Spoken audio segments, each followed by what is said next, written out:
Welcome to Effective Communication 10 Things to Know.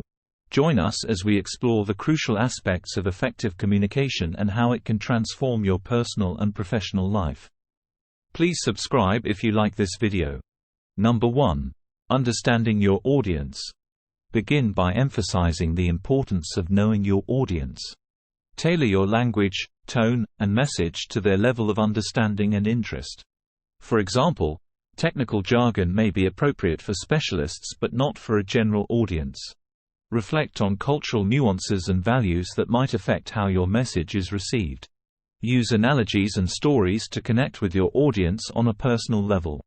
Remember, effective communication is not just about speaking or writing clearly. It's about ensuring your message resonates with those who are listening or reading. Number 2. Listening actively. Active listening is the cornerstone of effective communication. It's not just about hearing the words but understanding the complete message being sent. This means paying attention to the speaker, providing feedback, and withholding judgment. Ask clarifying questions if necessary. By actively engaging with the speaker, you show respect and foster a more open and honest dialogue.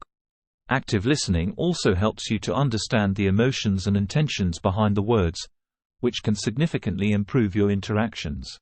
Number 3. Clarity and brevity. Clarity and brevity go hand in hand. A clear message is straightforward and free of ambiguity. Be concise. Use as few words as possible to convey your message. Avoid filler words and get to the point without unnecessary elaboration. This approach respects your audience's time and keeps their attention. Structure your communication with a clear beginning, middle, and end. Preview your main points, elaborate briefly, and then summarize. This method helps your audience follow along and remember the key takeaways. Number 4. Non-verbal communication. Non-verbal cues like facial expressions, gestures, posture, and tone of voice communicate much more than words alone. They can reinforce what you're saying or, conversely, contradict it. Positive body language can make you appear approachable and engaged, while negative body language can do the opposite.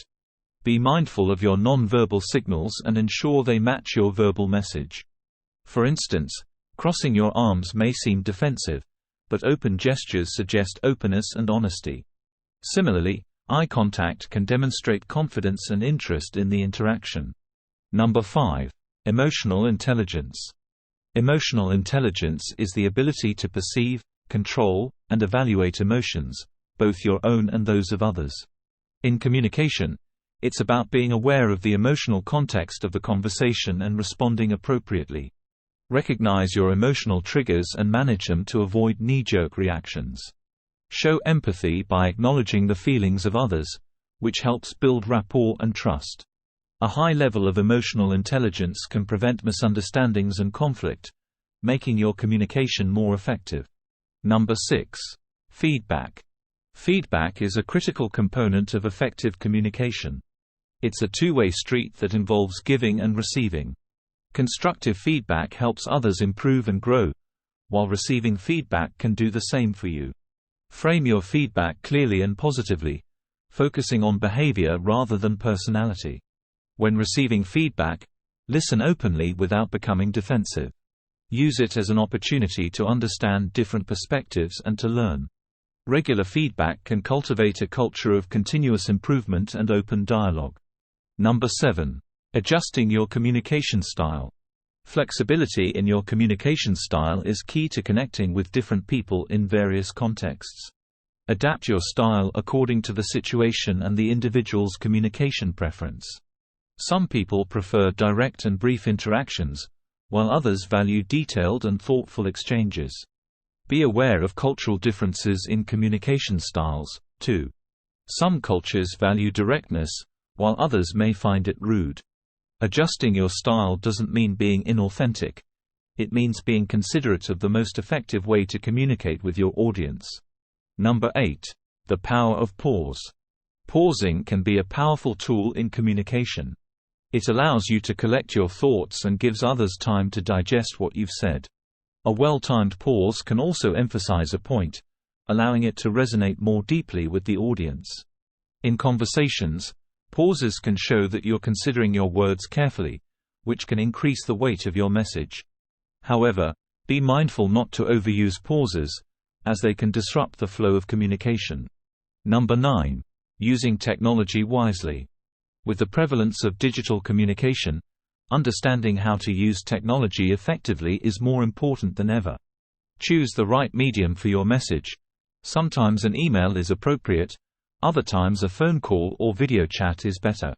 Be aware of the limitations and advantages of each platform. For instance, tone can be easily misunderstood in text, so save sensitive conversations for voice or face-to-face interactions. Remember that digital communication often leaves a permanent record, so communicate as clearly and professionally as you would in person. Number 10. Continuous improvement. Effective communication is a skill that requires ongoing effort. Continuously seek to improve by staying informed of best practices and being open to new techniques. Reflect on your communication successes and failures to understand what works and what doesn't. Consider training or workshops to further develop your skills. Remember, the best communicators are those who are committed to learning and adapting throughout their personal and professional lives.